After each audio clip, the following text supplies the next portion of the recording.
dog should drive car. Hey, everyone, don't write in on your ballot. No, write on your ballot. I do wish that it was and dog effective. should I drive do car. wish-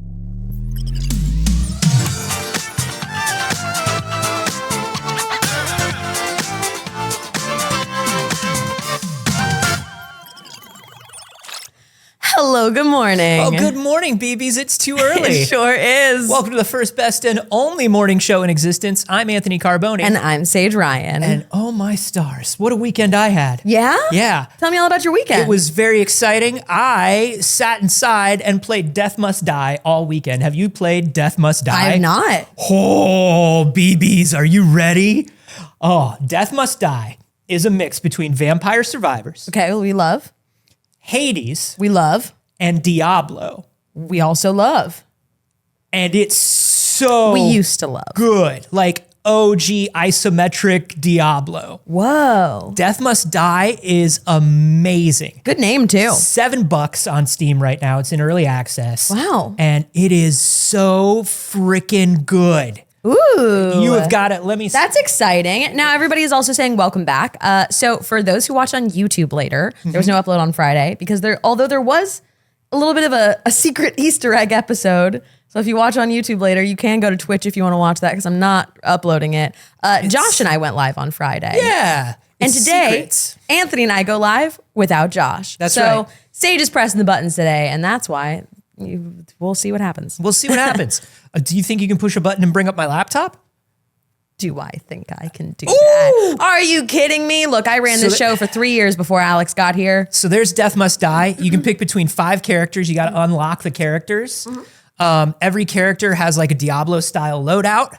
And then as you're fighting and you level up, every time you level up, a god visits you and you choose a boon just like in Hades. And the gods Wow. are all hot gods that Yeah, talk to you. your 3 combo of game references really came through on that. That was very accurate. It's exactly those 3 games. Like exactly. It's like I said, it's in early access right now, so there's only like 1 level, but they have the difficulty modifiers for the runs, so you can do like a +5, +10 difficulty, whatever. It is so good. Wow. It might be that ever since Vampire Survivors came out, there have been a lot of these like auto battler Vampire Survivor type games. Yeah. I think this is the best one. Oh shit. I think this is the best Well, one. that's an exciting weekend. There's something about the Diablo style crunching for gear Yeah. that makes it like, okay, one more. Okay, one more. Yeah. You know? Well, that's exciting. Yeah. That's great. It's the most exciting weekend I think anybody could possibly have. I wouldn't say I had a more exciting weekend. There you go. I assembled a bunch of boxes to pack up my apartment and then walked around looking at things, which is the first step in packing. Yeah. Where you're like, I couldn't possibly decide what to pack first. Yeah. Everything seems silly to pack first. So No, you just carry a box around looking until you see the right thing to start packing. yeah, I find that my first and last boxes when I pack are absolutely ridiculous. Yeah. Like I'll open up the first box and it'll be like a can opener, 3 plushies, Yeah. a calculator, and a photo album. Yeah. And you're like, well, I knew I wasn't going to need these things It's right just like- away. Yeah, it's just like, I was just getting into it. And then your last boxes are the same. Yeah. Because your last boxes are like, Whatever's left. How did I thought literally everything was in boxes. Yeah. I already sealed up the kitchen box and I found one more pan. Yeah. Shit. I guess that goes now with the extra curtains. Or even like something they don't tell you. They'll never tell you this is that everything in your apartment is yours. And when you leave, Disgusting. you've got like all of those things. You have to take it all with you. Yeah, or they have to be thrown out. They have to be dealt with. Yeah. And you'll get to I just get to this point where it's like some of the stuff that's left might be important, but I'm done dealing with things. Yeah. I'm simply through with dealing with things. Yeah. Alex asked, wait, did I miss it? Sage, did you get the apartment? I haven't heard yet. Hopefully I will hear today. I put in my application on Thursday. And you can tell that I'm in a little bit of a waiting crisis because I cut my bangs with kitchen scissors. Yeah.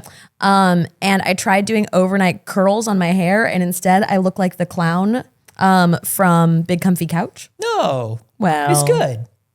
It's good. And you're always a little bit of a clown. I am always a little bit of a clown, but like it is very specifically giving clown curls this morning. Like I think it's giving her. Oh, Lol. for what? Honest to God, for what? Why would that not work? It says it's running. No reason for that. Who knows? It was working when I tested it. For real? Well, Here. there we go. We'll show you on Anthony's. I think it's giving a bit of her this morning. It's definitely giving clown curls. There's a specific kind of curl that is a clown curl. I see all these girls on TikTok do these beautiful overnight heatless curls, and they all look like fucking mermaids in the morning. And I got up and I looked like Weird Al. I see everybody on TikTok making breakfast cars. Oh, what? And I go, Cars? damn, I got to make me some breakfast cars. The fuck is a breakfast car? Beep, beep, breakfast cars. Nope, that didn't give me I anything. feel like we've even watched that on the show before. I feel like we've watched on the show, and I've definitely sent it to you before. No breakfast cars? Do you expect me to remember something? Breakfast cars is super important. Does anybody remember? Everybody remembers. Nobody Beep, beep. remembers. Nobody remembers, which means we probably didn't watch it on the show. Because now I don't remember a lot of things we watch on the show. Yeah. But the BBs do. Well, Everyone's saying no. Everyone's okay. saying no. All right. Well, Now, might you have sent it to me? Yeah. I I'm pretty good about it. I watch, I would say, 8 out of 10 things you send me. Okay. I think we used it as an open back when we used to use TikToks as an open, because this is an old one. Anyways, that's what I see on TikTok. Breakfast cars. Okay. All of my TikTok feed now also has become the very intense, like, beauty girlies of like, and then it's the anti-beauty girlies. It's a very strong back and forth of people like, you have to figure out the weight of your facial features to figure out what shape your eyelashes should be. You have to make sure that you don't look old when you're 28. You have to make sure that like, That's like all your stuff stays in place. The TikTok influencer who's like 14 and was using serum so she doesn't look old? oh, that's not one. That's No, all. but I of mean, them. there was one that went like hugely viral for it because everybody was like, "You're 14." Yeah. So it has become a huge thing Mm-hmm. and everybody's talking about the 10-year-olds in Sephora going in to buy Drunk Elephant skincare, which is Mm-hmm. an expensive skincare brand that is anti-aging that kids want at 10 years old. This year for Christmas, it was one of the most requested things for Christmas. There were a bunch of parents going in and being like, my daughter wants it. And they go, how old is your daughter? And being like, 11.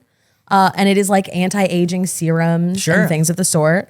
Well, it's like how I grew up watching like Transformers, and so I wanted a robot and a laser. Yeah. So if you watch beauty gurus, influencers yeah. all day, I think there's a very interesting thing because there's no longer like designated kids spaces. It's all shared spaces. well, there's the YouTube Kids app, and that's good if you want to see Elsa get pregnant by the Joker. right. But like with specifically TikTok, and like it was the case with YouTube, like I grew up on beauty gurus, but that was like, I want a MAC eyeshadow that's bright blue to put up to my eyebrows. You know, it was Sure. like, it was the transition into this, but specifically with TikTok, with there Yeah. being no separation between what content is for adults and what content is for kids don't actually know the difference between their favorite beauty guru and them Sure. because they exist in the same space, they consume the same stuff, and they have access to the same stuff. Yeah. So now we're getting a strange thing where like these adult women that are making content are not trying to target their content for children, and children aren't like, oh, I want to play adult. They actually don't understand the difference. Yeah, I think that's always been a thing with kids and media. Obviously, like the fact that now there's more unsupervised media, like you're saying, and it's Yeah. like there's no Nickelodeon to turn to. I Right. mean, there is, but nobody's Kids aren't flipping watching it. channels. Yeah. So you just go on YouTube and you watch whatever's recommended to you. But I think what's interesting about it is there's this flip side of it, which is super fascinating, which is you can find out how to do anything instantly. There is somebody who will patiently teach it to you. Yeah. Which is not something that we had. Even early internet, we didn't have that so much. Yeah. And now you have all of these 14-year-old weightlifters with perfect form. Yeah. And people who, artists who are like, I follow this artist who is just an absolutely brilliant, one of the most brilliant painters I've seen in like Yeah. the last 10 years, finally posted something like personal on their feed other than art. And it's like, please wish me a happy 20th birthday. And I was like, Oh, you're a baby. I was like, That's fuck, so lovely. I'm dead. I'll Wow, never be you're able so to draw. talented. I've never drawn in Okay. my life. I'll never draw again. I've touched paints, and obviously I ruined them simply by being near them physically. yeah. It's not just women anymore. It's also paints. Yeah. Things that you ruin by being near them physically. Yeah. So Women, paints. women, paints. Surprisingly, vegetables rot in my presence. I don't know. Hard to explain. But it's so fascinating because like the exponential curve of how quickly people can learn new things. Yeah. Particularly children. Yeah. Who are in a space where like all they do is learn new things. Yeah. It's fascinating how many little experts there are. Yeah. And so that's something that I kind of love about it. Obviously, there's a horrible nightmare of it where it's everything is unregulated and nobody sees anything they're supposed to, and everything's so a much pipeline. of it is consumerism. Everything's a pipeline. Everything also now with the access to filters is also making kids more insecure about their appearances. Yeah. When you turn it on and automatically, when you open your camera, it shrinks your nose and smooths your skin. It makes sense. The kids are then taking all of these like preventative measures about aging and fearing it. Even when they say, I mean, even when they say that filters are not being added, like one of the things that I have to do whenever I get a new phone, and I think everybody should do, is go into the settings and turn off. Yeah. Like deep into the camera settings and find out whatever your phone is calling it that filters your face without you knowing. Yeah. Because all your phones are doing it, and it's like, this is not healthy. But TikTok in particular literally does put no. a filter on. And it's not just the beauty filter. It will just randomly select a filter at like random when you open your camera in TikTok. Yeah, 'cause so when it's you just go to like- make a TikTok, they're like, you want to use a filter? You want to try this? Yeah. Yeah. They're just pushing their features. But those features a lot of the time are also things that come down to being extremely problematic, like shrinking your nose. Hey, Josh. Good morning. Josh is here. There's a book that I read a million years ago, and I'm not going to say the name of it, but That's okay. I read a book a million years ago that like was a hypothetical future, and it was written like in the late 90s, early 2000s, right? So there was this whole thing where it's like, oh yeah, it's the future, and we already had video calls, and they already came and went, because what happened was everybody started taking video calls, and then everybody realized that they look horrible on video, and so then everybody started getting these masks made of their face but perfect.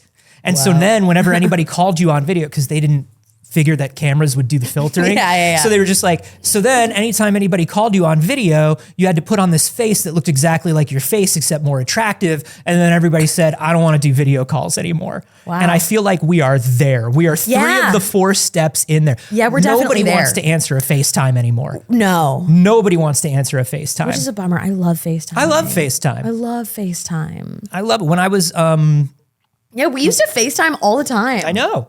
When I was producing the Bright Spot shows, I would FaceTime people Yeah. to just talk to them, because it's Yeah. always better to talk face to face about production stuff. I can't remember the and last time I performance FaceTimed.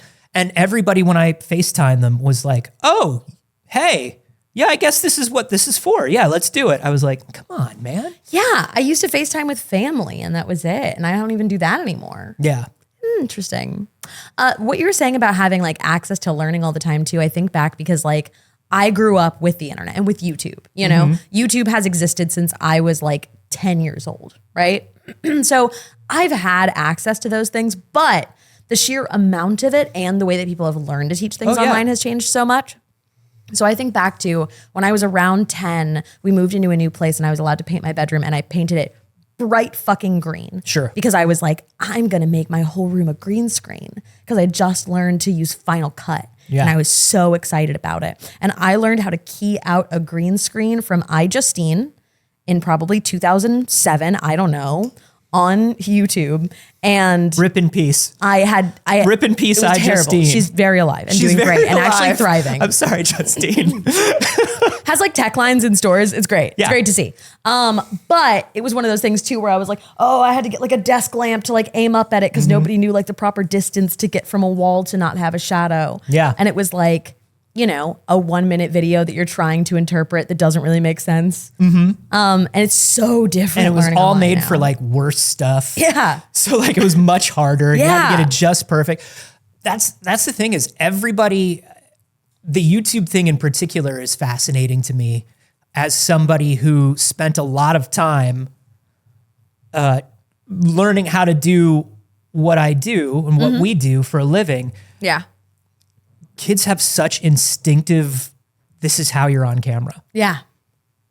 This is how you do it. We're tweaking now because Josh is back. Yeah. And we love it. Hey, bud. Good morning.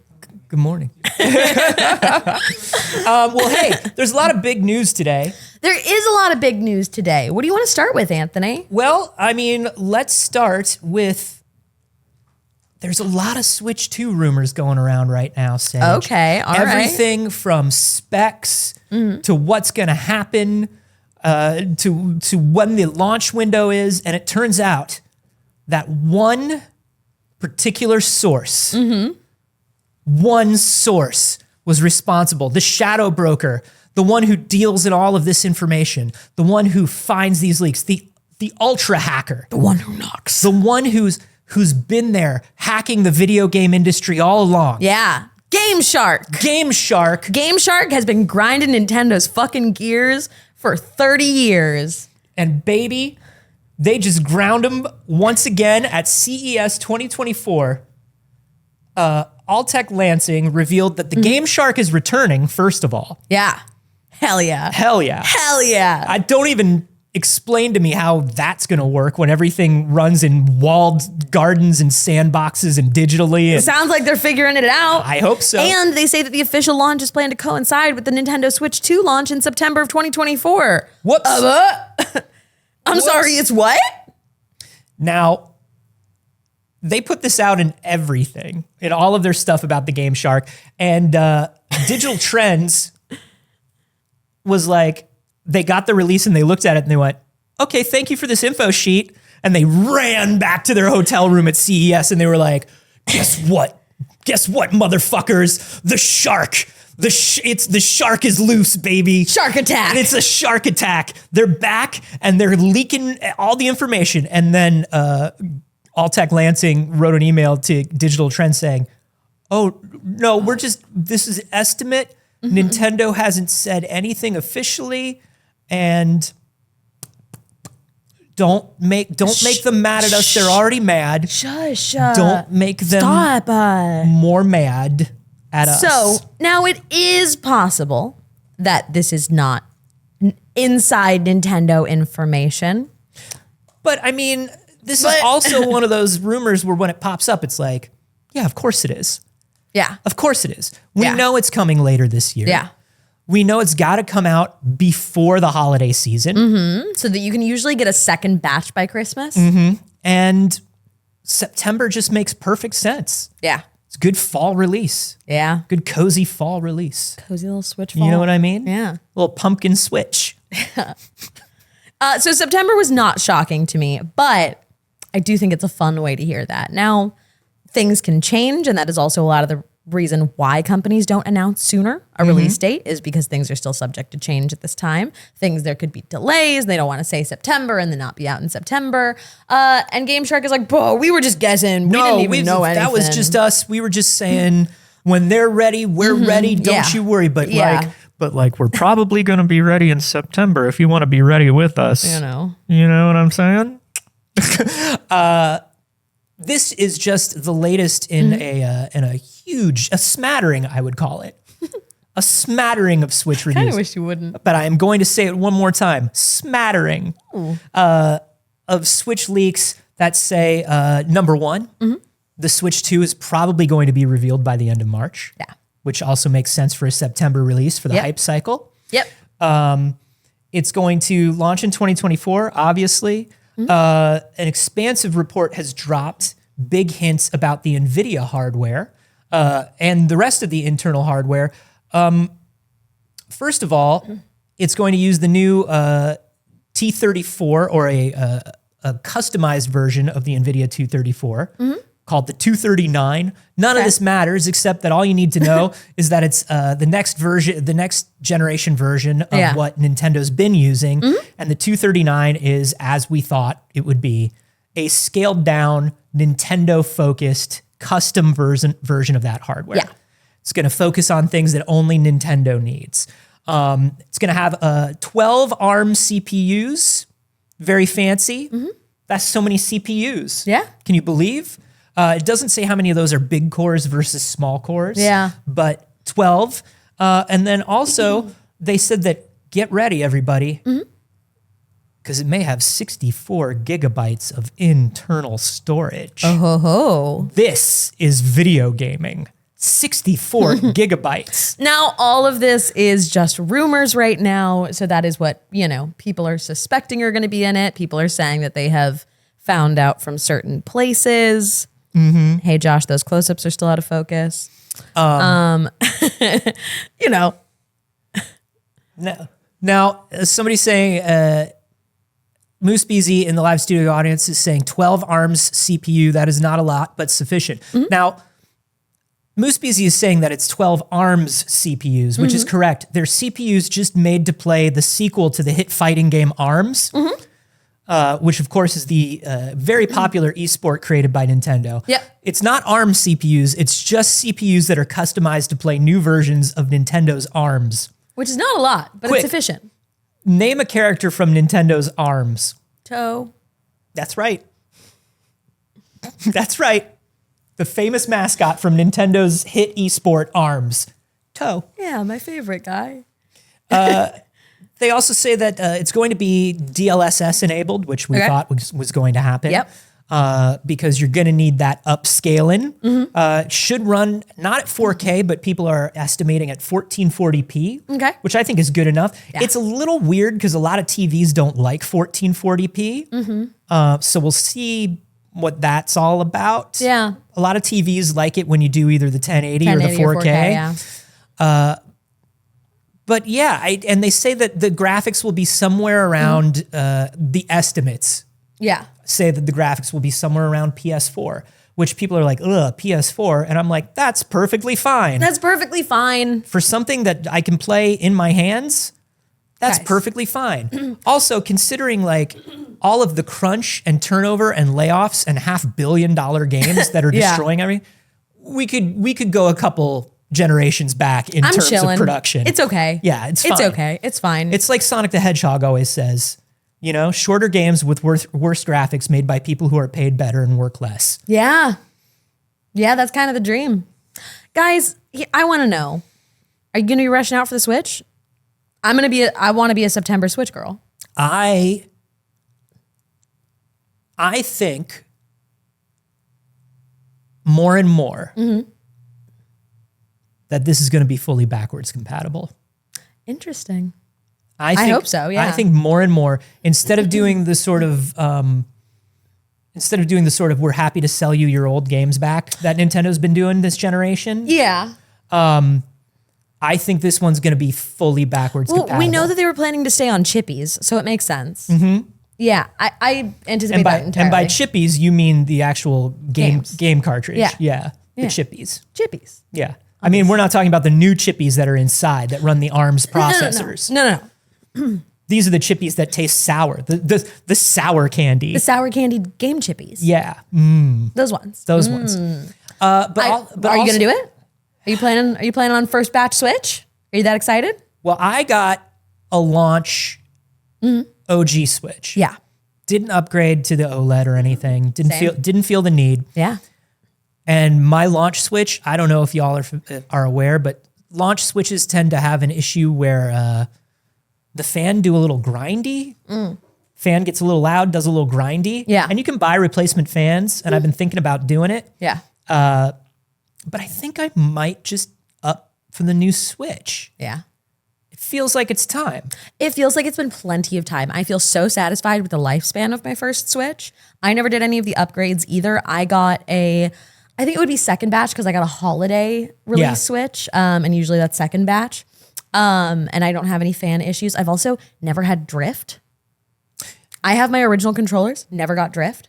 I had one controller that had drift, but I did the thing where I sent it back. Yeah. And got it back within like a week. So it was annoying, but thankfully I had a pro controller at the time, so I didn't have to like stop. Yeah. It's been plenty long. I'm also just such a huge Nintendo fan that this is everything to me. This is the thing I wait for. Yeah. And this is the thing someone can always guarantee I will spend my money on. Yeah. And I think I think the other reason why I'm looking forward to it is if it is backwards compatible, I think that it's going to do the last couple of years we've seen games that have been really making the poor little Switch scream. Yeah. You know, and I think that like Tears of the Kingdom, I think it'll be like an Xbox situation. Yeah. Where it'll be, oh, we've unlocked a higher frame rate. We've unlocked a higher resolution. The DLSS obviously will run with it. We'll inject DLSS into your games. Right. I think all of that, if they do it, will make it heavily, heavily worthwhile. I will say the Switch doesn't get a ton of play now that I got my Steam Deck. And I don't have a Steam Deck. So that's another reason too that I'm like, obviously I'm getting this right away. But the Steam Deck doesn't go with me anywhere because it's too big. It's too big. It's not actually a portable console. The Switch already borders on, am I going to travel with this? Yeah. But the Steam Deck is like, Right. I'm not only I'm packing a second bag. Yeah. I'm hiring a local child, a street urchin from wherever I travel to carry the Switch along behind me. Or the Steam Deck? Yeah, or the Steam Deck along behind me and be my guide to the city. You know? Yeah. I have my tiers of what I travel with. I travel with my Switch all the time. But on a short trip where I'm just taking a carry-on, a lot of the time I'll just bring my Retroid Pocket. Yeah. That's my, even one size smaller for it. I'll bring my Pocket 3. I've been traveling with that the last few times, but I love traveling with my Switch. I find it very easy. I like my little travel bag for it. It fits easily in like my backpack, my, on my person backpack. So I'll get enough use out of that. Absolutely. I never bought a Steam Deck. Steam Deck is just not for me. Yeah. I'd like to have one. It would be fun, but it's not an investment that I would get my money's worth from. For me, it's nice to have my main game library with me everywhere. That's the big Everywhere deal. in your apartment. In my apartment. I will never travel with this thing. Everywhere I traveled with in your apartment. I traveled with it once. Yeah. Once. I don't know. The handheld PC craze is great. Yeah. And at the same time, just know that if you buy any of these, the Steam Deck is like the biggest one, but they're all just a little too big to carry around with you anywhere. Yeah. Which this is kind of the first wave of them. There have been previous ones by independent companies, but this is the first like mainstream wave of handheld PCs. Yeah. So I could definitely see, we're going to get there. Yeah. It's just not there yet. For sure. I'm very excited. Hopefully it does all come out this year. I'd love to see a new Switch. I think it will. It's about time. At the same time though, it's still selling like crazy. Yeah. It sold another 4 million units in Japan alone last year. Yeah. Last year was the first time a new console beat the Switch in sales.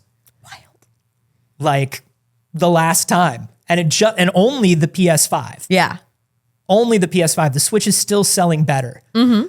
In most territories. So it's not like they need to do it, Right. but it's about time to do it. I want to keep talking about Nintendo adjacent stuff. Sure. Because this has been all over my feed, okay? Now, a lot of us Pokemon fans are into the Pokemon hype. We love Pokemon merch. Yeah. There's a lot of fandoms you can engage in that are not really merchandise people. Pokemon fans are merchandise people. My entire bed is covered in Pokemon plushies from like different brands that I had to like specifically get, right? I like Pokemon stuff probably more than I like Pokemon games. I've got I ordered yesterday a little Mimikyu dress. I spent way too much money on it. Had to put it in a pre-order. Yeah. So like, I love it. I love Pokemon stuff and I'm not even a merch person. Yeah. But I love Pokemon merch. Now, You're not a merch person and you're not somebody who likes to wear character or graphic stuff. Except but for you do Pokemon. with Pokemon. Pokemon is like the only exception to that pretty much. I was literally wearing Pikachu overalls yesterday. I know, your little Ditto ones. And they're so cute. Oh my God. I love them. I ordered from that same person. They made a little Mimikyu dress. Oh my goodness. Anyways, that's not what's been all over my feed. It might be all over yours if you follow me on TikTok, but there is a Fendi Pokemon collection. Fendi, of course, an expensive designer brand, has collabed with Pokemon to put some Pokemon on purses. And when you say that, I'm like, well, I don't have Fendi money, but I'm still like excited by the idea, right? Yeah. Like, ooh, cool. I love collections like this. Yeah. There's something about the mix of like high fashion and quote unquote lowbrow culture. Yeah, love it. Well, you actually High opened it up fashion. on yours because my screen capture apparently isn't working. sure. For whatever reason. Yeah, high fashion and pop culture together, I love. These collections can go wildly well or wildly badly. Yeah.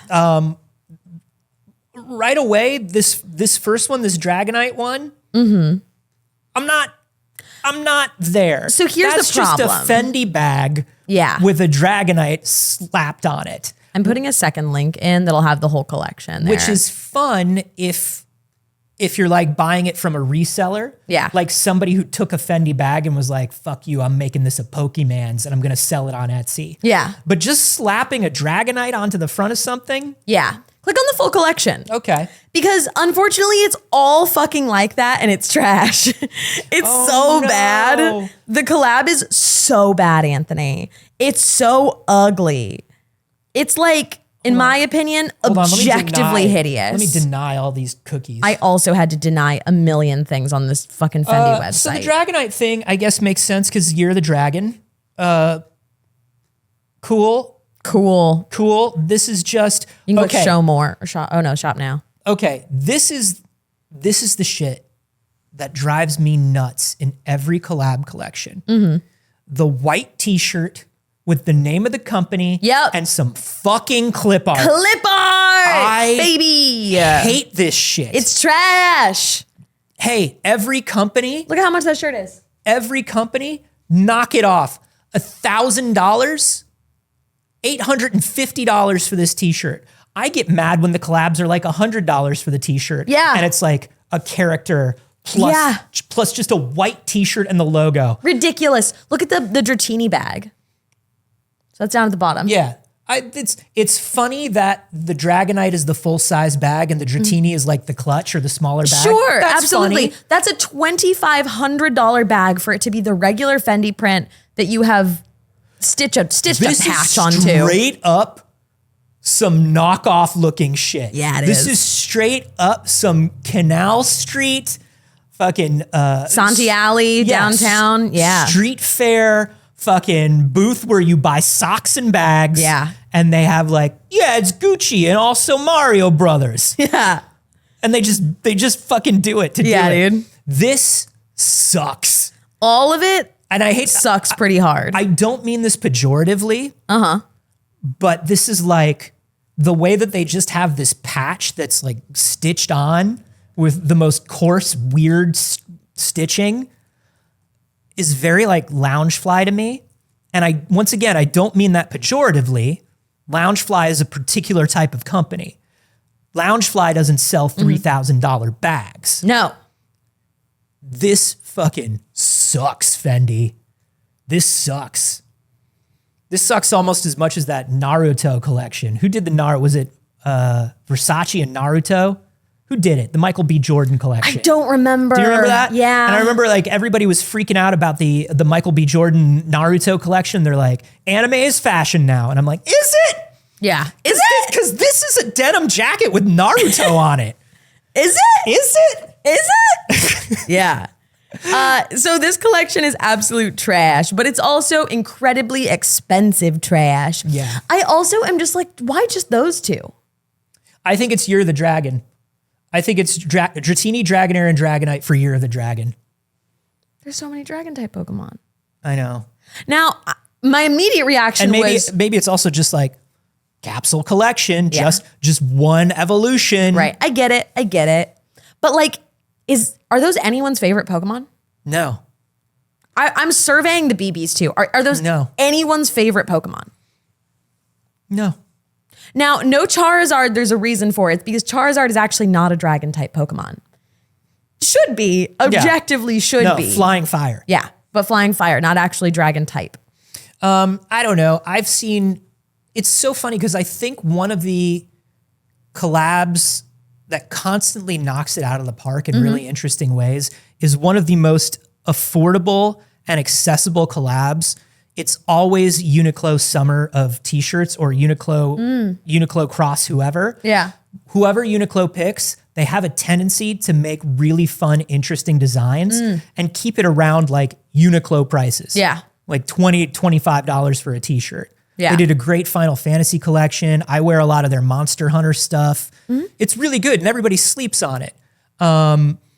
Oscar in the live studio audience says, love the Dragonite line, not my favorite, but up there. Okay, that's the strongest response we've had to Dragonite. Yeah. Everybody else was like, no. And I love that for you. I really do. I don't know. I think Cakeworthy does some fun collabs. I think those are pretty good. Yeah. You know, it's hit or miss. I did buy a purse that came in sideways from them. But do you remember that? Did I show that to you? No. They made purses that looked like the Polly Pocket, the like 90s Polly Pocket, these things. Yeah. Little like clamshell Polly Pockets. And I bought one and it was made sideways. So like the handle was on the wrong side. So the zipper was on the side. Everything would fall out of it. I can't wear it. And I emailed them and I got no response. So I guess I don't want to be like, hey, check it out. But I have bought other things that were good there. So that was unfortunate. Yeah, that's a That was bummer. pretty unfortunate. That's a bummer. I want to bring this up because it's been trending on Oh, your starters? the gram lately. Oh, yeah. It's who I'm getting a lot of shit for my choices. who are your starters, who's your squad. I think you and I have a lot of similars, but we diverge in some very important ways. Let's go through, shall we? This is a real quick answer for me, Anthony. It's you go fire all the way across, don't you? Fire all the way across every generation. Every I have generation. never not started with a fire Pokemon. Fire all the way across. Now, I do love a Charmander. I do love a Cyndaquil. Yeah. I will admit, Totodile makes that a little tough. Cyndaquil's a little tough. You know? Is Cyndaquil, Totodile's cool, but I think Cyndaquil is just so adorable. Now, where I swap Yeah. is here. I leave the Chikorita behind and I grab a Mudkip. Yeah. Gotta grab a Mudkip. And then a Piplup. Yeah. And then an Oshawott. I stay in water. Wow. Yeah. You really stayed down in the water. But then I go up to this good boy. My good little plant boy here. Yeah. And then I go 2 generations of plant because I go Okay. directly to Rowlet. Interesting. Fucking love a natural bow tie on a little owl. Okay. Get fucking... I loved Litten, but I did unfortunately hate Litten's evolution. Yeah, you're not an Incineroar person.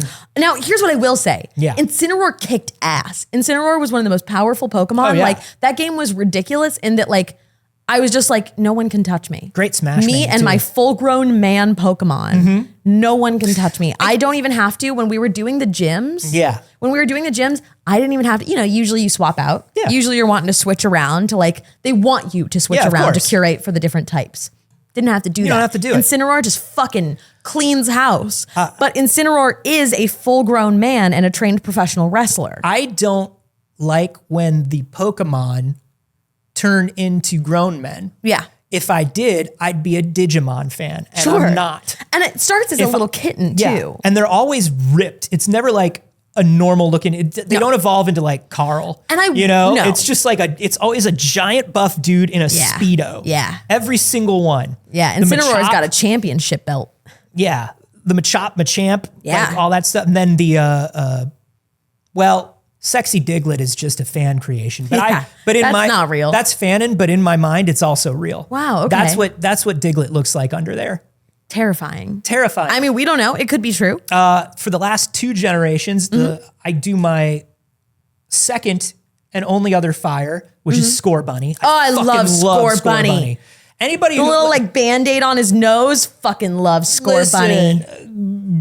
Grookey and Sobble are very cute. They're very cute. But look at this fucking bunny. Yeah. That's a cool ass bunny. This bunny rules. It's got the little cool guy bandage. Yeah. That lets you know he's scrapping. Yeah. I love him. I love him so much. He's so good. And then final gen, you know where I stand. I do know. I'm a Quaxley boy. I went Fuecoco. I know you did. I love Fuecoco. I love Fuecoco. I love the way Fuecoco is represented in the actual game where he's just sweet and dumb and he's constantly eating something off camera. Yeah. But Quaxley, I love a little bird that's full of itself. I'll say this was the first set of starters in some time Josh, where I was get like, us out of there's this no little wrong window. answer. Everybody knows what a Pokemon looks like. I think this was the first generation of WoW. There was no wrong answer. There were 3 excellent starters that all evolved into great fucking looking Pokemon. Yeah. They were all like absolute like cunty little adults in their 3rd gen. Yes. Like all of their evolutions were like just fucking absolute fucking competing on Drag Race. Yeah. Quaxley growing from Yeah. fastidious little man Yeah. into beautiful drag performer that finally knows Cuntiest who they peacock. are. Yeah. Absolutely. It's an amazing. Now that middle gen on Quaxley, Everyone has an awkward face. listen, that's why the glow up Yeah. of the 3rd generation. Awkward teen into beautiful drag For performer. those who are on as gay of a part of TikTok as I am, fully, the final generation said, I'll put your man on a leash because all men are dogs. It's great. I think if I'm going to go through and do weakest Pokemon of every generation, which I think we can do. Okay. Bring it back up, Josh. Weakest Pokemon of every generation. I think obviously 1st gen has no weaks. I agree. No weaks, but if I had to pick weakest, Bulbasaur. Bulbasaur. Bulbasaur. I'm sorry, it's Bulbasaur. And no weak. Like, Bulbasaur is wonderful. But out it's of those not 3? Charmander or Squirtle. No. I'm sorry, it's Bulbasaur. Second one is this Chikorita? This is Chikorita. The little plant. Sucks. Weird little plant. Oh, hold on, I'm trying That's to a pull suck up our plant. generation. That Yeah, is Chikorita. Chikorita. Yeah, I think Chikorita sucks. Chikorita and I'll admit, sucks. like Cyndaquil, not our best fire move. I actually am not a Cyndaquil girly. No, I think this is a particularly weak generation of I starters. think of these, if I wasn't somebody who was so committed to fire, I would say Totodile is actually the strongest of these. Yeah. Totodile. I mean, Totodile is my second, but just because like when they get too close Yeah. to just like a standard cartoon animal, Yeah. I don't normally like it. Scorbunny is like the exception. Interesting. Okay. I'm going to say plant type is actually, like grass type is actually consistently my weakest. Pretty weak for me Pretty in terms weak. of design. I think Trico? Trico's not it. No, not it. What's the name of this dumb turtle with the plant? That's Turtwig. Turtwig. Turtwig is also dumb. Turtwig. Chimchar has a weird evolution.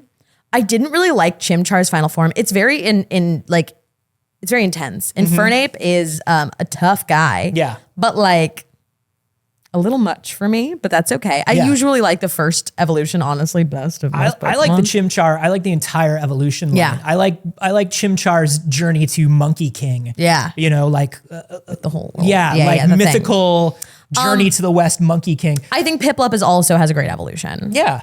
Once again, I'm just gonna say it. Snivvy's the weakest. Next gen, Snivvy's the weakest. Yeah. Yeah. Although, He looks like he Can would I say, actually. can I tell you something? What? Looking at it now, my heart and my gut are telling me in this moment, I like him better than Oshawott. Really? Because of the side eye, because of the sleepy side eye. I don't like the side eye he's giving. love it. I like the sleepy, just the, come on. Ew. Just hate it. really? That's Just like, my little really? buddy. Don't you come on to me.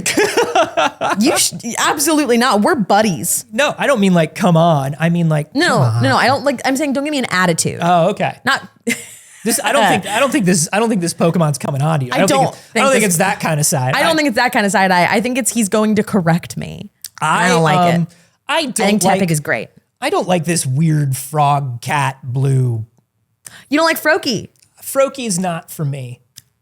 Froakie's weird looking. Froakie's a little odd. And I love that they're getting a little odd, but you can't get a little odd when these are your other two.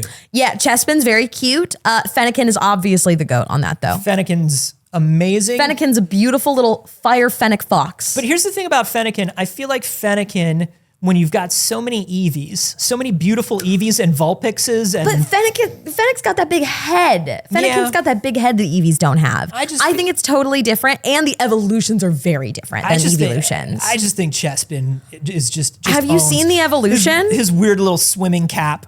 Yeah. Fennekin holds a torch. I know. It's cool. It's cool. I love Delphox. And here's what I'm going to say. Chespin's evolution line, not the best. Not it. Turns into a weird mech. Yeah, no. I don't know. Yeah. I don't know. Fucking Is another my laptop still not working? another It's weird still not showing. I don't know. another weird seal otter thing. I don't want another seal otter.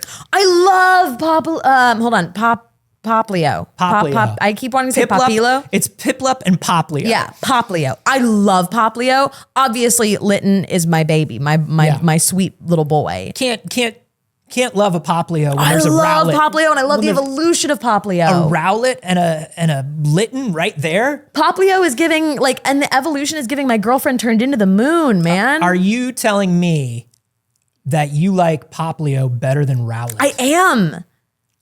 I actually don't really like birds.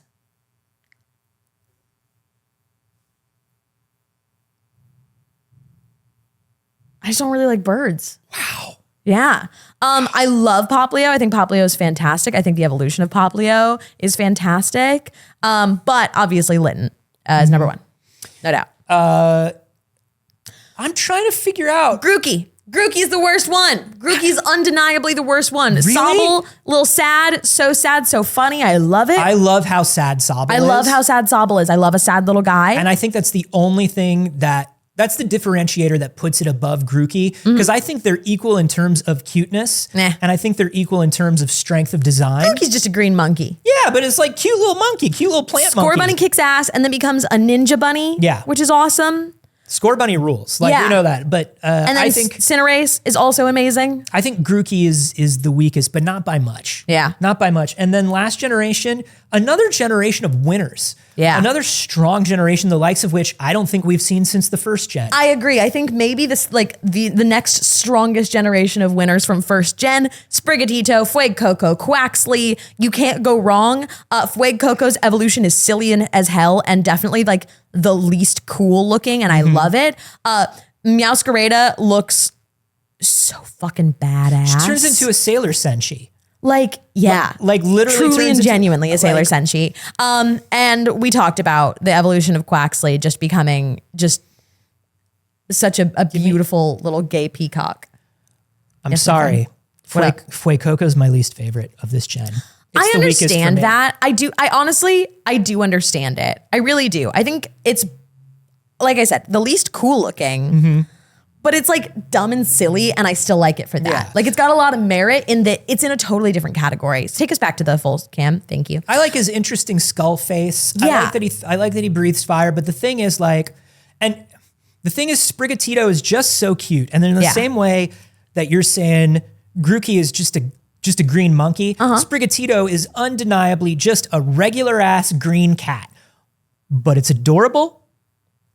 And its evolutions are so strong. So strong. So strong I love them. that for me, Sprigatito's second and Fuecoco is weakest. I accept that. And really, truly, if I were to do it all again, or to play through again, I think I would enjoy having either one of them. But I think I would choose Sprigatito next.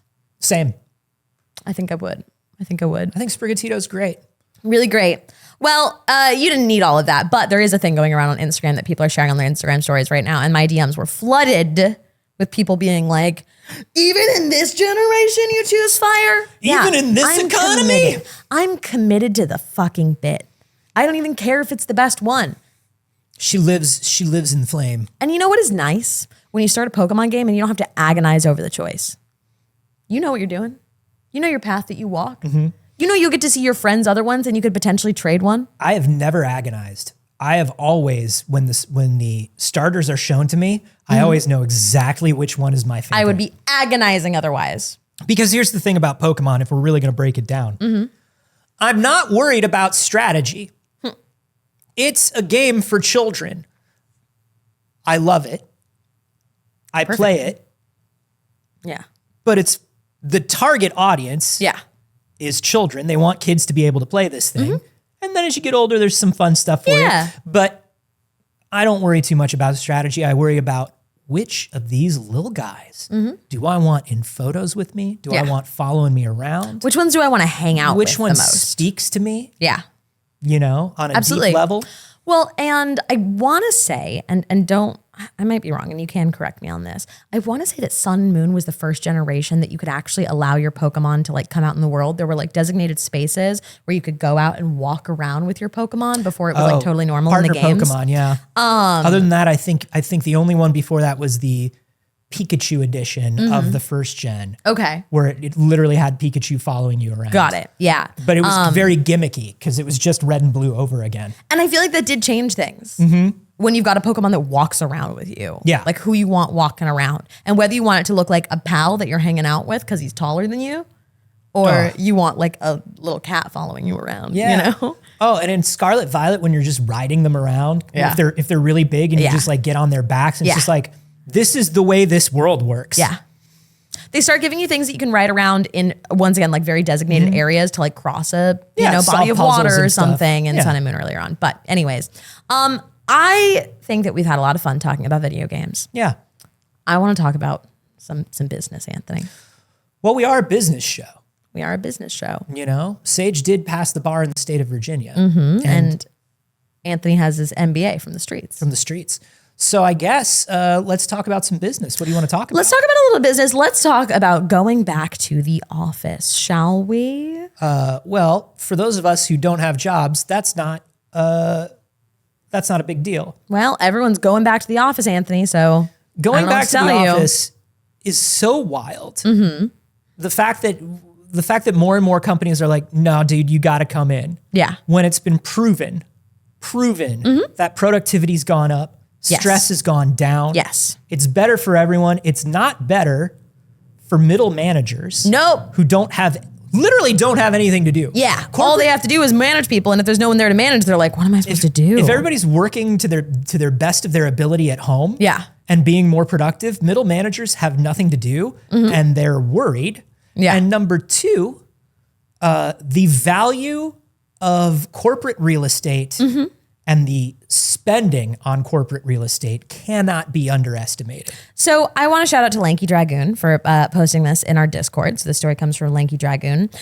This is the most genuinely unhinged corporate video I think that I have ever watched in my life, and that's saying something. So this is the parent company of WebMD, and a lot of companies right now are putting these efforts to come back to the office. They put bullshit in there and they're like, we're more productive when we're in person together, when statistically we know that has actually been disproven. We also know, I actually read something on my stream recently that was talking about, because companies had been complaining of like how to keep employees from doing like time theft while working from home, like surprise them with a random video call. Don't you ever. And like, don't you ever. And it said things on there that were like, you know, employees are doing inappropriate things like picking up their groceries during the workday or doing their laundry. And it's important to make sure they're not doing that on your dime. It's insane. Hey. It was crazy. That's fucking wild. That's fucking wild. The washing machine is right there. Yep. I can load it in 15 seconds. And people should be able to get their groceries. If the work is done, it shouldn't matter. But if you want these longer and longer, obsessively long work days, if you want people to work more and more off the clock, which you shouldn't, correct, but you do, it's become part of the culture, at least here in the United States, that it's like, well, I've clocked out for the day. Yeah, but you should be on email. Yeah. Why? I've clocked out for the day. I'm done. I've given you my days. So if we're giving you all of this permeable time, if work has been allowed to invade every bit of time and space within our lives, why can't we reclaim the tiniest bit of that? Why is that so wrong? And not to mention, even if you took all of that, you don't work on weekends, you're not on email after you clock out, you actually only have to be available from your 9 to 5. In addition to that, we are shown that people are not productive 40 hours a week. There's no reality in which a person, even in office full-time, monitored, is actually productive 40 hours a week. A lot of that time is spent doing busy work to look busy because you're being monitored. So that time is already free. But listen, BuzzFeed never would have happened if people were working at work. Right. Everything that BuzzFeed was could never have been. Yeah. So in addition to that, we know that people are only productive closer to like 25 hours a week, realistically. So there is all of that extra time that people are spent just trying to look busy to not get fired, essentially. And people just deserve to live their lives. Yeah. But WebMD don't think so. WebMD, that made all their money by, if you go to WebMD and you say, my nose is stuffed up, it says, have you checked for tumors? Yeah. Sometimes you can't breathe because the cancer has filled your nose, Yeah. says WebMD. So it's probably that. Thanks, WebMD. Let's just watch it. Now, there was an original version of this video and it has now been replaced of them acknowledging how popular it's gotten in the very beginning, but the rest of the video is untouched and still up. So this is up on Vimeo because they sent this out to employees and they did not expect it to make the internet. And I'm so glad that they posted it publicly on Vimeo so that we could see what was happening here. So this is Internet Brands Return to Office, a message from company leadership. All right. Yeah, let's watch it together. As a family. And hopefully we have sound from it.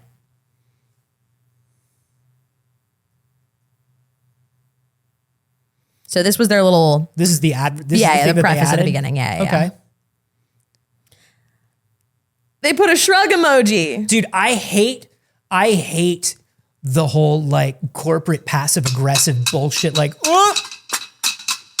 Yeah, it's a little loud, I think. Many of you have come back to the office, and we've noticed it's made a big difference. Fortunately, too big of a group hasn't returned.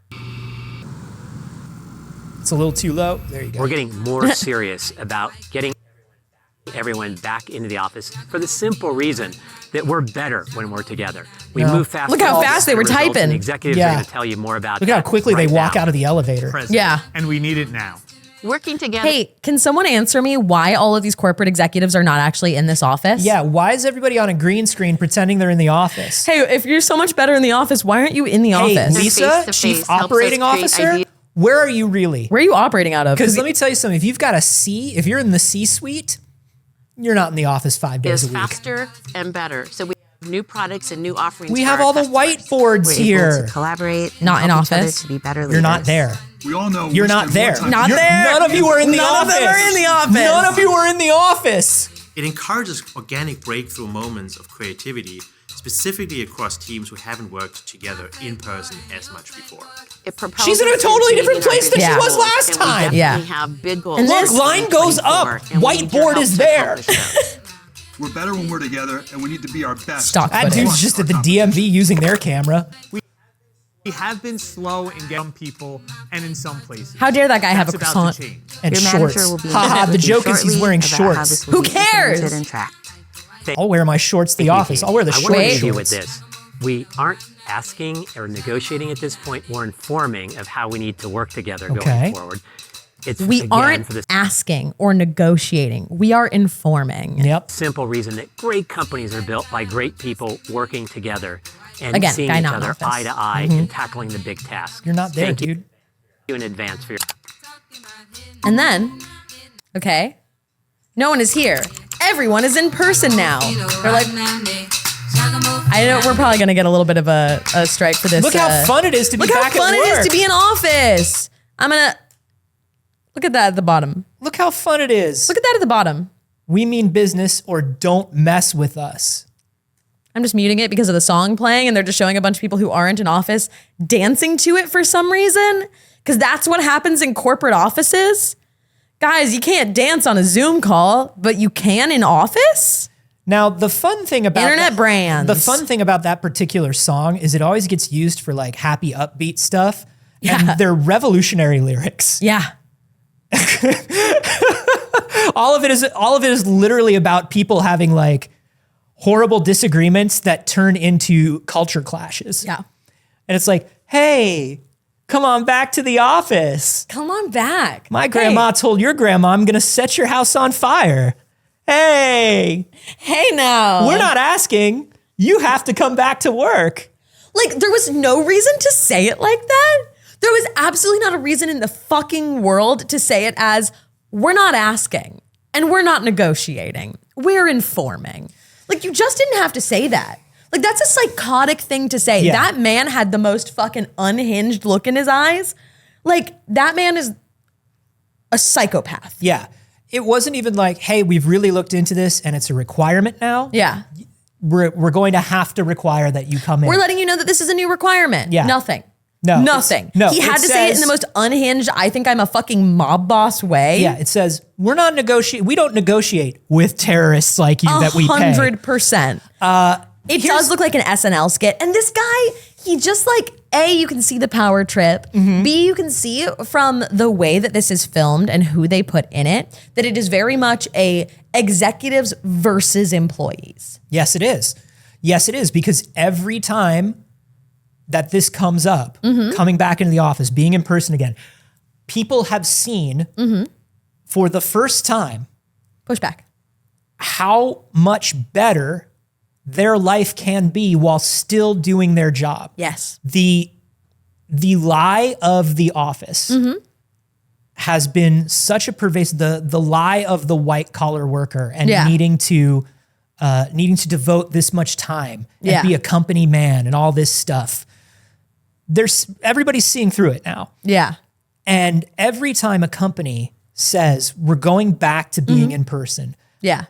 every person I've ever spoken to whose company has said that is like, oh, we're all fucking going nuts on them about this. We refuse. A lot of us are saying that we will leave. Right. And employees are activating things like collective bargaining when there are multiple people that want to achieve this thing. They all want to work from home. And they're saying like, oh no, we lose power when you all want the same thing. Uh-oh. Well, we're not negotiating with you, terrorists. So instead, you get this guy clearly on a Zoom backdrop who looks like Doug Jones if he had like the soul ripped from him.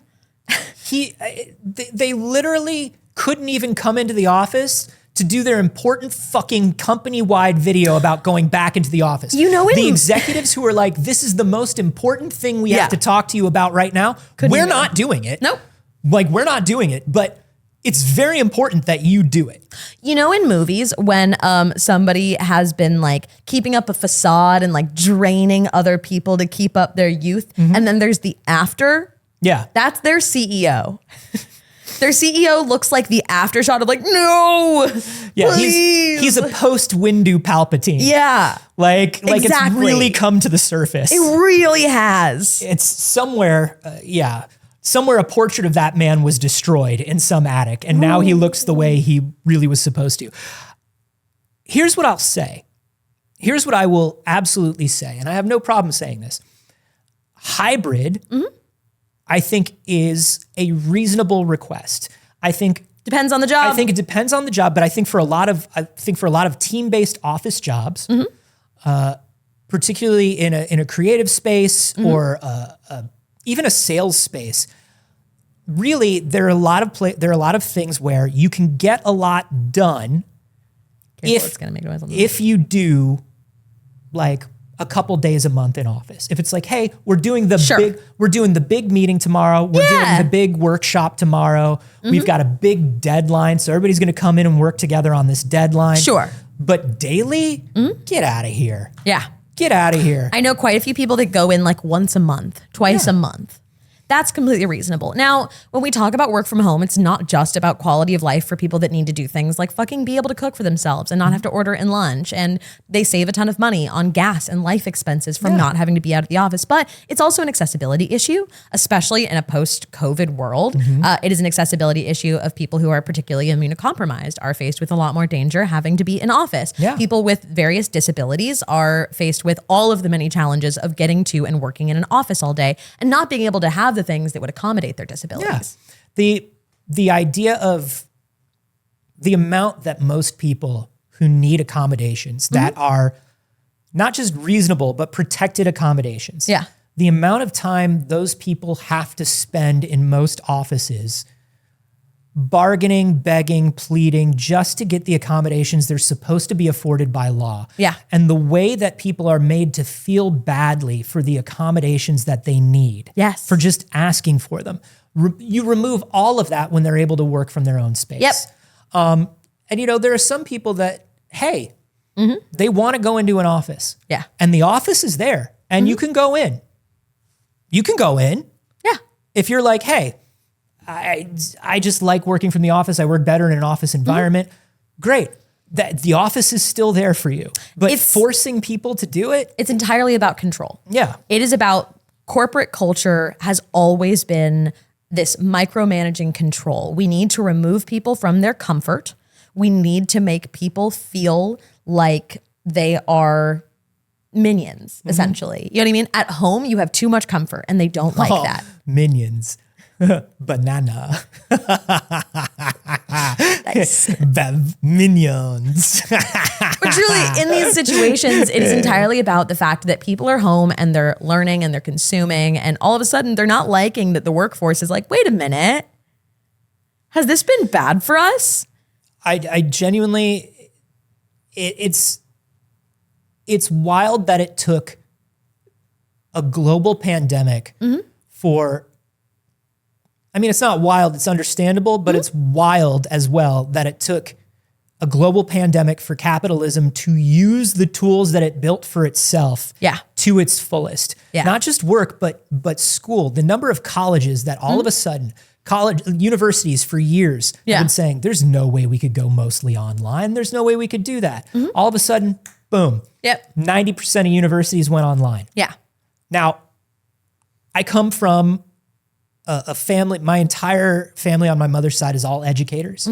And I do believe that particularly for public schools, for kids, it's important for kids to be in the same space because you're learning about culture and society at the same time you're learning book stuff. I agree with that. You now, know? there's like a very But interesting college- Yeah. Well, there's a few things. Because I do think having the option to be in person is really important because you've also had people that had to do online college and feel like they missed out on the experience of college. Yeah, And it's been that's very huge hard too. on like Gen Z going through college right now. But in addition to that, I also saw something, and this is tough. So I was homeschooled, and I am strongly against homeschooling when not necessary. Homeschooling was really, really bad for me. I know a lot of people in my situation that were undereducated, that were put out into the world completely fucking unprepared because they're professional educators for a reason, right? Yeah. And most of our parents are not professional educators if they choose to educate us at all, which with the lack of oversight in homeschooling, it is often missed out. And that can be people that are not teaching children necessary things because of religious reasons. Sure. That's also incredibly dangerous. That's of a lot of the indoctrination. people I knew that were homeschooled were because of that. And that can be super fucking dangerous. However, there was somebody that posted a TikTok, and I really wanted to like take in their perspective, which was previously homeschooling was challenging to navigate and didn't get offered a lot of tools because it was only seen as for kids with like disabilities that couldn't go into public school or for highly religious people. Now, the highly religious people we're going to kind of push out of this because we know they're doing it intentionally in a way that is going to harm their kids. Yeah. If you're homeschooling because you are afraid of them experiencing other cultures and religions, that is, in my opinion, objectively bad, and I have no interest in making this better for you. If you're one of those people that is currently literally like, get the dictionary out of schools. Yeah, which exactly. is real.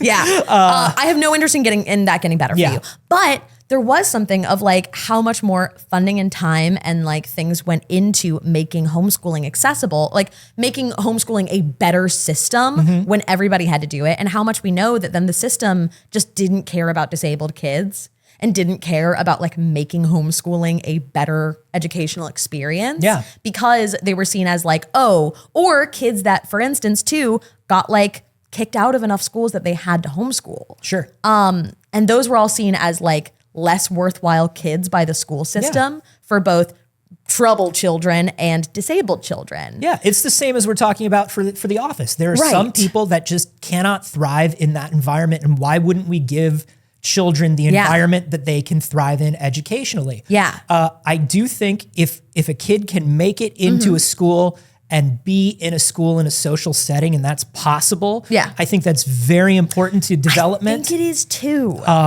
But I also think that now that kids can do more at home, it's better for more children. I agree. And college is the same way, where there are a lot of people, if you are not the sort of person, because the college experience that we're talking about, that a lot of people are like, oh, I missed out on the college experience. Yeah. When you say that, what you're usually talking about is you did not have an extra $40,000 a year to live at the dorm, to go to school, to not have to work a full-time job while going to school full-time. Yeah. All of that stuff becomes much, much, much easier when all of these universities are all of a sudden, we can go online. Yeah. Well, I want to throw in another perspective. Hey, Josh, is your camera on? Is your camera and mic on? You and I were talking about college the other day, and I'm curious if you would be willing to weigh in with kind of like your experience of like what you were talking about. You also don't have to if it's personal. I'm putting you on the spot a little bit. Sorry, we love you, Spider Josh. Light falling towards you. There you go. You guys can't see what's happening off camera, but some great. shit is going down over there. Guys, I'm great. Everyone's You have great. to I'm transition here. it in. Good You're in studio mode. morning. You're They in can't studio. see you. Good. Nope. Nope. One more time. I believe in I you. lost all the buttons Hey! again. I lost the buttons. We're good. Good morning. Hi, BBs. Hi. Yes. College. Cool. You and I were talking about Thanks, it. man. You and I were talking about Yes, it we the were. other day, though, and we were talking about kind of how much of a awakening college can be for a lot of people and experiencing different things that you might not have in your high school. Oh, of course. That's Yeah. one of the biggest things about college. Because Saige and I were talking about this the other day, like she mentioned. Going into college, I came from very conservative Christian schooling, and I went into college as a little conservative Christian boy. And then I discovered that there were other cultures and people in the world, and very, very quickly, my whole worldview was shattered and shifted. Yeah. And so, like, just being able to experience a whole bunch of new people, learn that, oh, wait, not everybody thinks exactly the same. And everything that I had previously been taught from this religious private school was not the whole way that the world worked, was an eye-opening thing. And I'm forever thankful for that. And Yeah. so being able to throw yourself into communities where you can be educated and meet new people and just see all sorts of new aspects of the world, I think is very vital and very important to a developing human being, especially around, 17, 18 years old. Yeah, absolutely. And I the social part of college and the getting out of your comfort bubble part of college is a hugely important thing. And most once again, if you can do that, I'm going to take us back. if you can do that, that's amazing. Yeah. But for the people that can't afford to do It is that, a financial burden, which it shouldn't be. yeah, for people that can't afford to do that, don't have the time to do that, or once again need accommodations in order to be able to do that, I think it's great. This is all of this stuff is the double-edged sword of the internet and really just the whole time of human history that we live in, right? Yeah. Where it's like all of these things are possible, but we're also much more isolated and alone and in our own bubble than we've ever been. Right. So it's tough.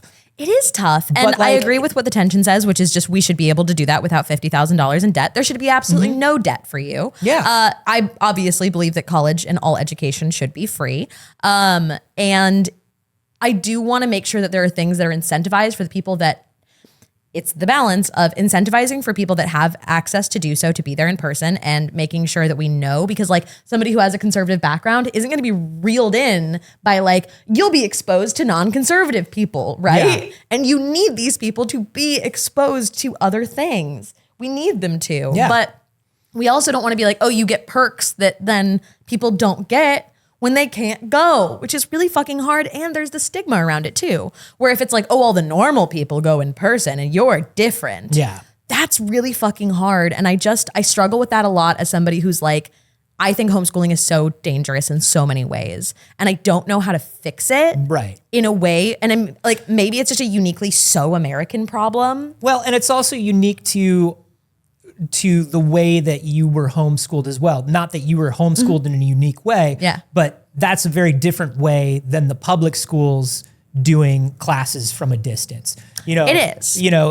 Like you said, it was about a very minimal curriculum and minimal check-ins by the state to make Yes. sure that your parent, guardian, whoever is doing the minimum. Which is standard for homeschooling. Right. So But this remote is- learning is a better option if you have actual teachers. Being able to get on with a teacher every day is very different than homeschooling. Yeah, it's totally different.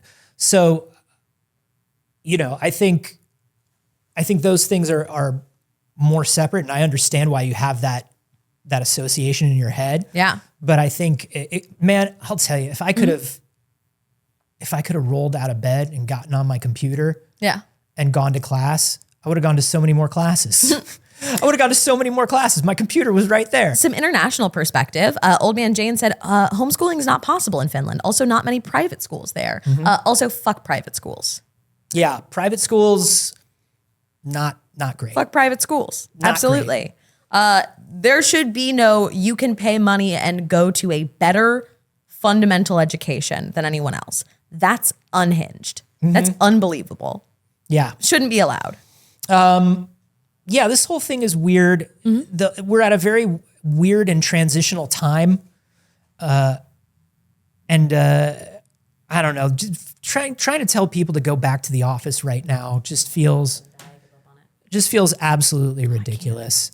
Let people work the way they work best. Yeah. And if you can truly find some metric by which you go, oh, you actually worked 30% better at the office. You personally, if you can show that and you can prove that across the board for everybody, well, number one, you can't.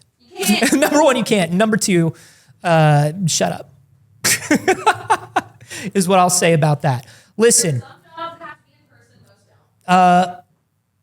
Listen, we need to talk about, people need to be able to live and thrive in their own way. And speaking of which, I'd like to show you what's going on meanwhile in New Zealand. Oh, okay. Yeah, what's going on in New Zealand? Meanwhile, while all this shit is happening, let's take a look at this, if we may. Can you bring up my monitor? Okay, great. Is it? There we go. Yeah. I was waiting for you to start playing the video. Oh, what the fuck is that? These are some dogs that have learned how to drive cars. They've been taught how to drive cars in New Zealand. They're teaching dogs to drive cars. They're cars and their dogs driving cars. And they can drive cars now, these dogs.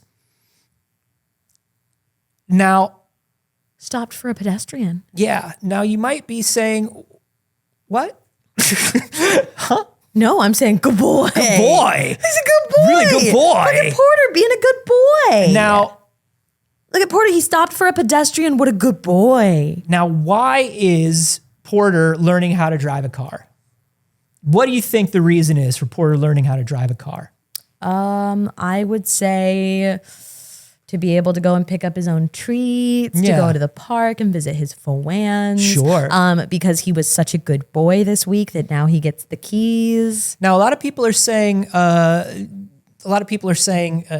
service dog for people with disabilities. Yeah, that would be the legitimate reason that I could see there being. There's a lot of things that dogs are trained to do that in case of an emergency, if like your person blacked out and you need to get them somewhere. All that stuff sounds good. Josh, go back to the main camera. These dogs are being taught to drive cars simply to show that dogs can drive cars. Yeah, that's cool. The New Zealand SPCA just wanted to show people that shelter dogs and adopted dogs can be trained and can be trained well. And so they said, we'll train them to drive fucking cars. And then you have no excuse. And then you have no excuse. That's a pretty good reason. I was worried it was going to be bad. It's a really good reason. How bored do you think they are in New Zealand, though? Man. That takes a lot of time. I wish we could be bored in America. Right? I want to know what's going on in New Zealand. If anybody if we got any Kiwis in the live studio audience, because here's what's up, Saige. Not at this time of day. I don't think we do. I found my way onto the New Zealand subreddit. Okay. The official New Zealand subreddit for New Zealanders. Okay. Do you know how I found my way there? How? My dentist told me you should use a water flosser. Oh, I have one. Yeah. So I searched, what's the best water flosser? Mm-hmm. And it took me to the New Zealand Reddit where the thread was just, hey, any of y'all ever use a water flosser? Okay. That was it. And everybody was like, oh yeah, I used one. They're pretty good. Oh yeah, well, and that's in just like r/New Zealand? r/New Zealand. So I went to the front page of r/New Zealand. Yeah, like you guys have so little going on. Like imagine an r/America talking about anything but travesties. I go to the r/New Zealand front page, Saige. Everybody's just chilling. Literally, it's like a message board from 2003 when everybody was trying to figure out what to do with the internet. New Zealand was just like, hey, I saw a cool bird today, or like, look at this pie I made, or what t-shirt do you think looks better on me? Like this is r/New Zealand. Everybody's supposed to be talking about the most important shit going on in New Zealand right now. Mm-hmm. And they're all like, crikey, mate. That's not New Zealand. Bonza. I don't think. To right. Hobbiton. Flight of the Conchords. What are you saying? What are you doing? What we do in the shadows is what they're all saying. What? Reese Darby. Well, they're teaching dogs to drive cars. They're just talking about water flossers, teaching dogs to drive cars. I think I have to move to New Zealand. Somebody says it's super true. Britt JK says it's super true. I was there for 6 weeks for school. They're so chill, and there's more sheep than people. Yeah. They're just hanging out. Now, there are a lot of people talking about things that the New Zealand government is doing for things with Maori people, for racism within it. Now, what we are talking about, and we have to separate when we talk about different people, different cultures, all kinds of things, is separating government from people. Yeah. Which is really, really important. And it's a thing that happens to Americans a lot, right? Where everybody's like, fucking Americans, they all want this thing. And we're like, actually, we hate our government and disagree with them. Right. Not everyone does, unfortunately. But a lot of Americans don't like what America's doing in the same way that when we talk about various places going on in the world right now where we have to separate people from their government's choices. I voted in our government to teach dogs to drive cars. Yeah. That's what I voted for. I voted that they should drive cars and play basketball, and we should ratify the basketball rules. Yeah, that wasn't on the ballot. That was a write-in. So unfortunately, Anthony's vote was thrown away in this last election. That's the power of the people, though. That's the power of the write-in ballot. If we all write in, and dogs should drive car. Hey, everyone, don't write in on your ballot. No, write on your ballot. I do wish that it was effective. Should drive car. I do wish that it was effective, and unfortunately, to school it is where not. the dog could get degree. Sorry. All right. Sorry, everybody. But that's the way I feel. And that's the America that I want to live in. Yeah. I want to live in an America where our subreddit feels like the New Zealand subreddit. Yeah. It'd be nice. Dog drive car now. Yeah. Well, I think that's where we're going to leave you for today on Dog Drive Car Now. I would love to hear all of your thoughts on everything that we talked about today, from the homeschooling and back to work in office to dogs driving cars. If you have a dog, do you think that your dog could be trained to drive a car? My friend is training her dog to ride a skateboard right now. I'm watching daily updates of it every day. I mean, that's one step on the way. Do you think that Dagger could be trained to drive a car? No.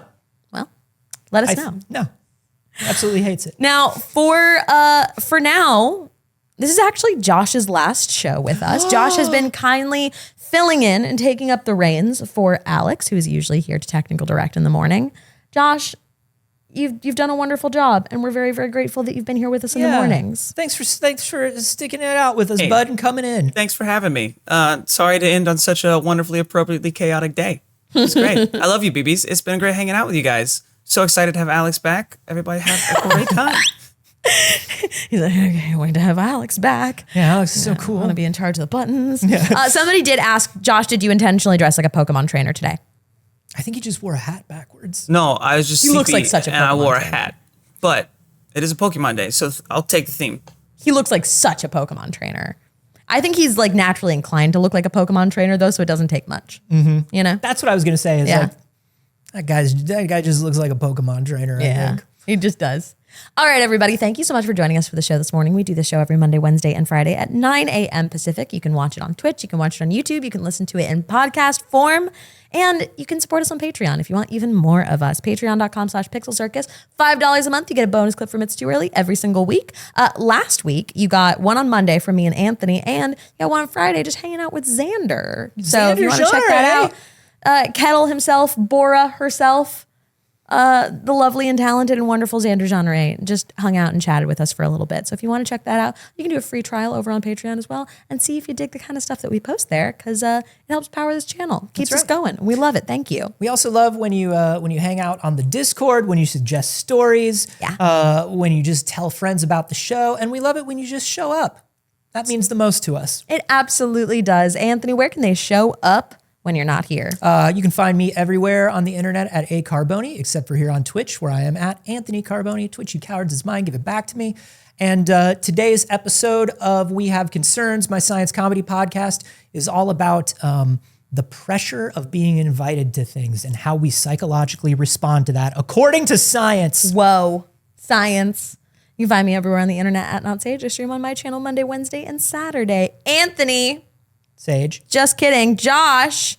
Wrong word. I read something in the chat at the same time and it just really threw me. What's your deal? Where can All they right. find you? Goodbye, everybody. One more time, for the third time, goodbye. You can find me on the internet everywhere at Spider Josh, Spider with a Y _ Josh. Goodbye, BBs.